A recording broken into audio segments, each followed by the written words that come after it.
Call the meeting to order. Tonight we have some special guests here for a merit badge, and I would like the two gentlemen from Troop 932 to come forward and lead us in the pledge, please.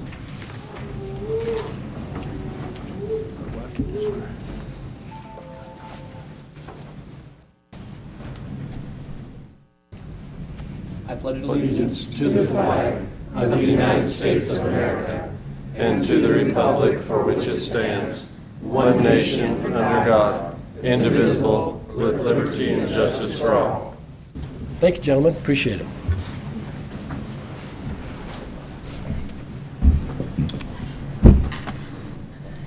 Clerk will note that all council members are present. We started tonight's festivities, so to speak, with a 4:30 budget workshop, informational. And I said it during the workshop, and I'll say it again just for information. There's an article in the newspaper today that said staff is recommending a 1% increase in budget, and that is not the case. The 1% was provided for comparative reasons, what would happen if we increased or decreased the levy by 1%. But again, I just want everyone to understand staff at this point is not recommending a 1% increase in the budget. We have ceremonies, announcements, appointments, and presentations. The GFOA Budget Award. Congratulations to Finance Director Jason Faulkner and the Finance Department for receiving a Distinguished Budget Presentation Award from the Government Finance Officers Association for the city budget. Now all three of the city's major financial reports, the CAFR, the PAFR, and now the budget book, have received the GFOA awards for accurate financial reporting and transparency. Congratulations, Jason. Just so you know, the bar was set pretty high, so we congratulate you, but we kind of expected it. So thank you very much. No pressure. Okay. Summer is officially here with the opening of the Camellan Park Beach and Boat Launch. Lifeguards are on duty from 11 a.m. to 6 p.m., 7 days a week, weather permitting. The boat launch is open and parking fees are in effect. The Kirk Family Benefit. This Saturday, June 20th, from 12 to 4 p.m., the Post Falls Police Department is joining other local law enforcement agencies by hosting a lemonade stand to benefit the Kirk family, who lost their father, Jeffrey Kirk, just weeks after hosting a lemonade stand to benefit the family of Sergeant Greg Moore. The stand will be in the front parking lot of the PD.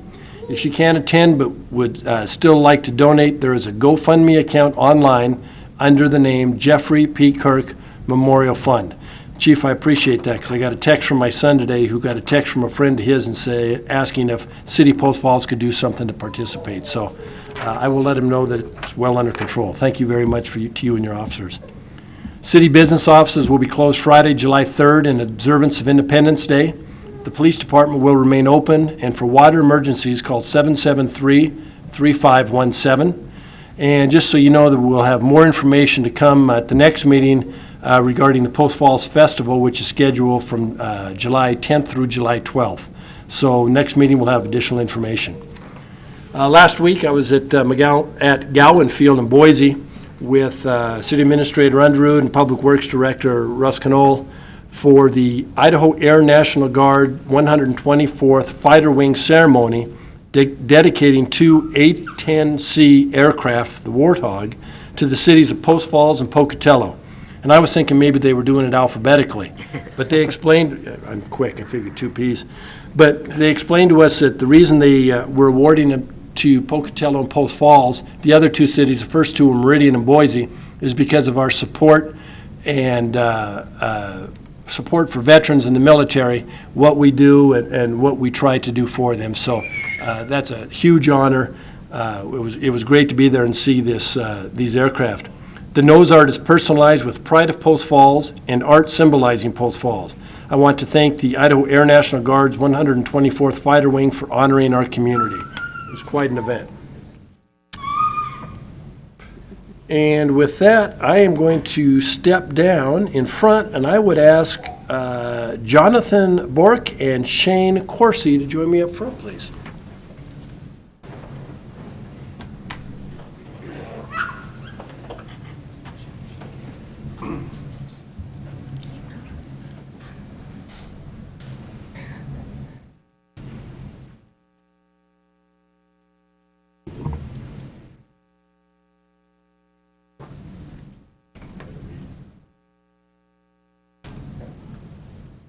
two gentlemen were two of the winners of the Clay Larkin Mayor's Youth Awards this year. And we wanted to bring them to the council meeting tonight and recognize them and give them some plaques. Johnathan Borck just completed 4th grade at Genesis Prep and was nominated by his mother, Pam Borck.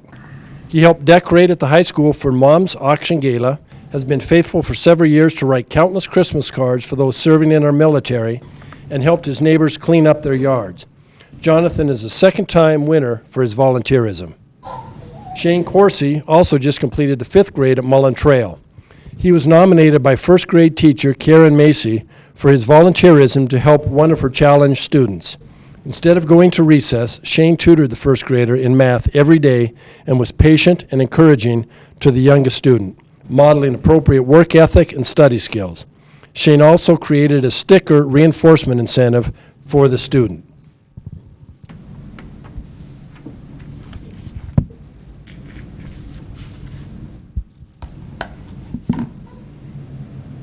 And so it's my pleasure to to present you with these two plaques.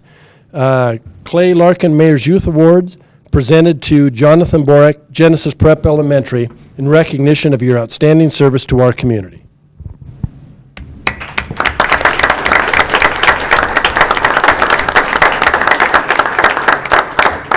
And similarly, Youth Make the Difference, Clay Larkin Mayor's Youth Awards, presented to Shane Corsi, Mullan Trail Elementary, in recognition of your outstanding service to our community.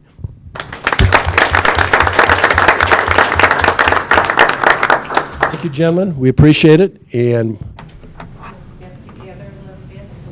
Oh, they gotta get their picture taken first. you want me in or out, Kit?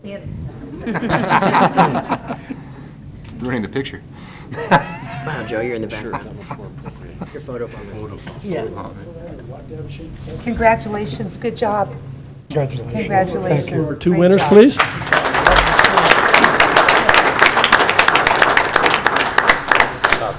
Thank you. Nice work. Betty Ann, Patience. could you join me down front, please? It's warmer down there. Wait, I think they turned the heat up. Up here. 76. I mentioned a few minutes ago we were down in Boise last week for the Association of Idaho City meeting. And Thursday night, the association presented an award to Frank. And I was unable to attend because I had already caught an airplane, so Shelley accepted the award on behalf of Frank. But we want to present it to Betty Ann tonight. Ken Harward was the executive director of the Association of Idaho Cities for many, many years. And I know Ken had to retire because of health issues. But they named the award after Ken, so it's the Ken Harward Award in recognition of exceptional contributions benefiting the city governments of the state of Idaho, and it's presented to Frank Henderson, June 2015.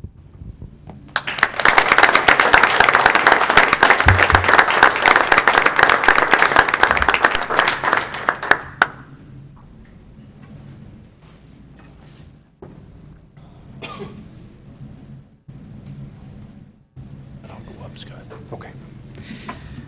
Mayor and Council, good evening, and thank you for this opportunity to recognize a citizen of Post Falls. If I could have Captain Knight come up with me, and Liam, if you could come up with Captain Knight up there.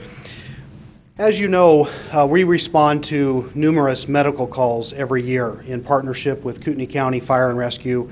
Our officers respond to nearly 7,000 medical calls each year. And when officers recognize citizens doing exemplary things, we always like to take note and recognize them for their great work.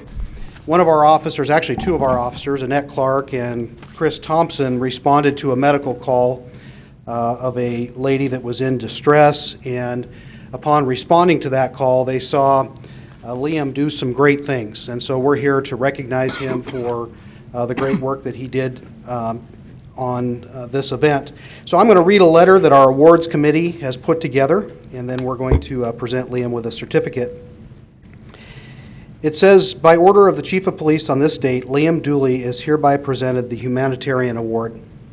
The Post Falls Police Department established the Humanitarian Award on November 15th of 2011 to honor police department employees and citizens who exhibit an exemplary concern for the welfare of others as evidenced by their actions that contribute substantially to the well-being of another person and are beyond the individual scope of responsibilities.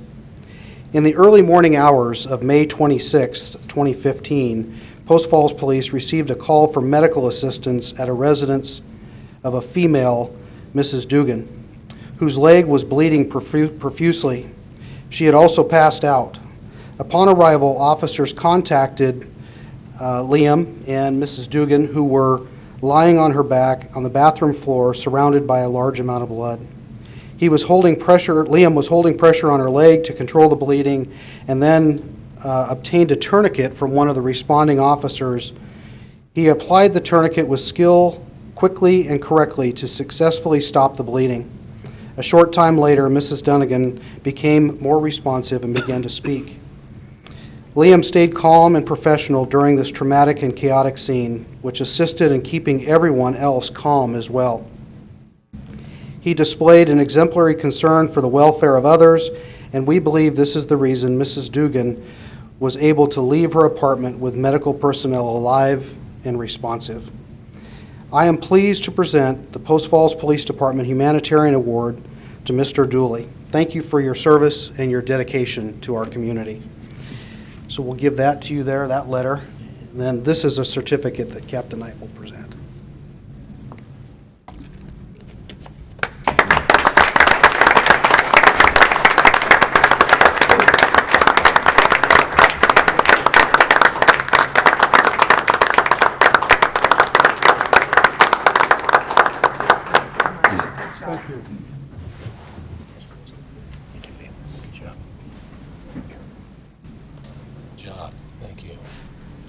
Neighbors like you.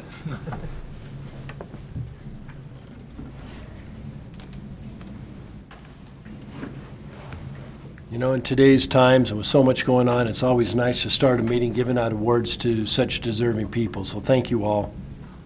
Do we have any amendments to the agenda? We have none tonight, sir. Do we have any declarations of conflict? Seeing none, would you please present the consent calendar?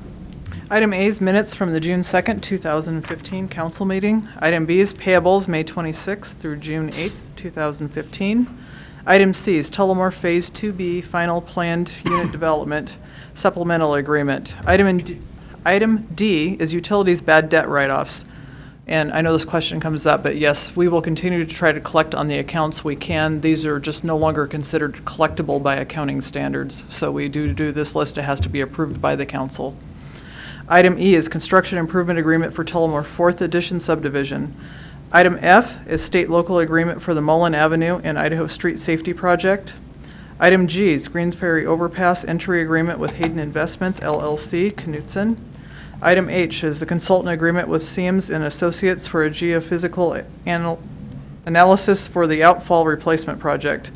Item I is Consultant Agreement with Allwest Testing and Engineering for Materials Testing and Special Inspections for the Headworks and Equalization Project. Any questions? Not, I would entertain a motion. I'd move to approve the consent calendar as presented. Second. Motion second, further discussion? Seeing none, clerk, please take the roll. Wolf, Aye. Thorson, Aye. Wilhelm, Aye. Hissong, Aye. Henderson, Malloy. Aye. Motion passes. Thank you very much. Next on the agenda is public hearings, and we have none. Unfinished business, economic development policy. Shelley. We've presented to you a draft of the economic development policy. This policy's been put together both by staff and by outside members. We have Jenny from Jobs Plus has reviewed it, and also we've sent it out to the surrounding cities, to Rathdrum, Hayden, Coeur d'Alene, and allowed them to also look at it and give us feedback on it. They're looking at adopting similar policies at some point, and so we kind of want to do this as a community effort. PAC was in contact with me today, Panhandle Area Council, to make sure that they were included in the economic development policy, and they are. We also had discussions with the Department of Commerce while we were down in Boise, and they suggested that we include all the way up to Sandpoint in our discussions to work together as a region, not just as Kootenai County. And so we will consider and take that back with staff and also contact Sandpoint and Bonners Ferry to see if they'd be interested in adopting a similar policy. I can take any questions about the policy itself. You know, it's a good overview, general policy at this point. We'll probably fine tune it as we proceed, but it kind of sets some standards, expectations, guidelines as we engage in economic development. So it gives us something to work off of. So I think it was a nice job in putting it together. Any comments or questions, Shelley? I say, what we're trying to do is just simplify. If you go out to the state of Idaho, there's about a 184-page manual or something along those lines. I don't remember exactly the number of pages. 165 page. It's very confusing, so this policy helps kind of just summarize for companies who are looking at locating in Idaho and in Post Falls. And we don't need a motion, it's just informational tonight? Yes, and I can bring it back for adoption if you guys have any changes or amendments that you want to have done to the policy itself. We can include those for a future meeting. Also, would you expect feedback from the surrounding cities? And obviously Sandpoint and Bonners Ferry is going to be a little bit because they're... Right. The other cities have already had the opportunity, and so their feedback's already incorporated. Okay. This would just be including those cities that have not seen it to date. And I think we would share it with them and let them know that we're interested in working as a region, but I don't know if their input would really affect our policy. Right. It's primarily on state level issues for the most part, correct? Right. It's just saying what we have available and what the city, it also commits staff to work with them. So that's something that you're giving us direction on, that you do want us working with the businesses, because staff time is taken up when we're working on community development block grants, the Opportunity Fund. When we look at the TRI, there's a letter of support that is signed by myself or the mayor. And we also work with Jobs Plus when they're bringing forward some of the times these companies that we know as Project Atlas, Project Spokane, Project. Typically, we don't even know who the company is.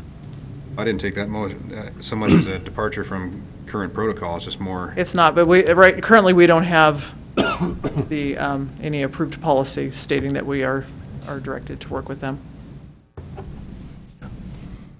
So I guess if we see no further comments, we just ask you to bring it back at a future meeting for approval. Okay, thank you. Good, and a nice job again, Shelley, thank you. Next item, citizen issue. This section of the agenda is reserved for citizens wishing to address the council regarding a city-related issue that is not on the agenda. Can you, Chief, come on forward, please. Give your name, we'll give you 5 minutes. Thank you very much for just a couple of minutes here. I just want to mention really three things. One is July 4th is coming and things are awfully dry out there, so we're asking people to use a lot of caution. Number two, this is a plug for the parade. Get your applications in at the chamber. Time is running out, that's for sure. And then item number three, I guess I'd like to just say a thank you as well to Johnathan and Shane for their election, or for their selection on the Mayor's Award, and then for the Police Department for taking the time to recognize Liam for his actions in the field. So with that, I hope everybody has a safe and healthy 4th of July. It's, like I said, it's very, very dry out there, and we're quite concerned about what the weather might bring and a misuse of fireworks. So thanks for your time. Thanks, Chief. Mr. Flowers, you wanted to speak?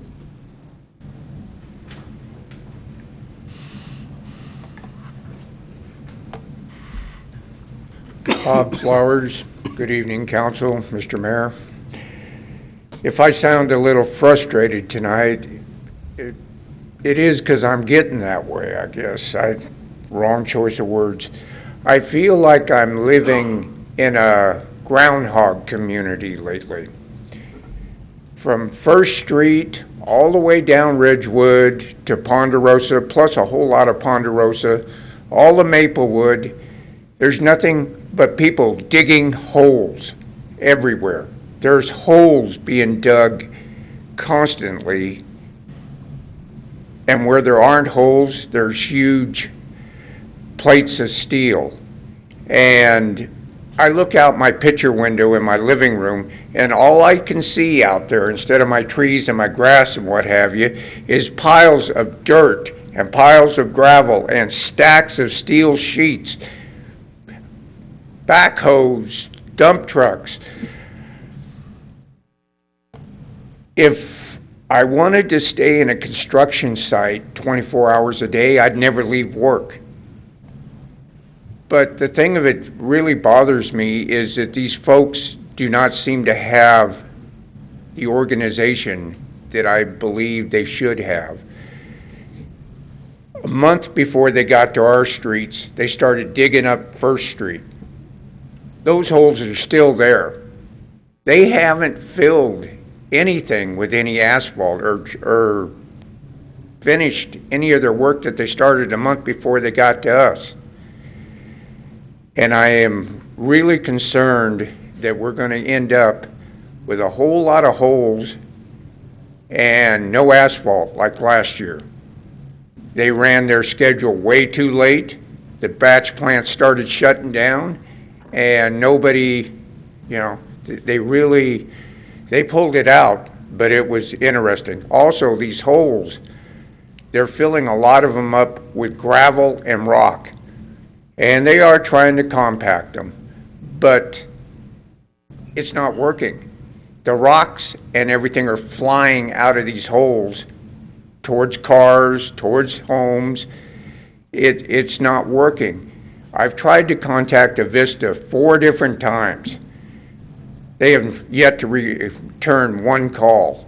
The contractors are very easy to talk to. They're subs. And they're just doing what they're told. I believe that the city needs to get somebody involved in that and actually see if they really got a method to their madness. Because right now, I think the inmates are running the asylum. And it's not working. And it's disrupting everything around our neighborhood. That's all I have tonight. Thank you, Bob. Thank you. Russ, is that something that we can check into, just see what the status is?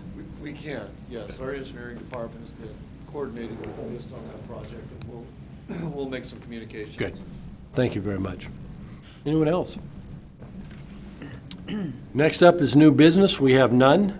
Ordinances and resolutions. We have a resolution dealing with the state and local agreement for the Mullan Avenue and Idaho Street Safety Project. Move to approve the resolution, state-local agreement for the Mullan Avenue and Idaho Street Safety Project. Second. Motion second. Further discussion?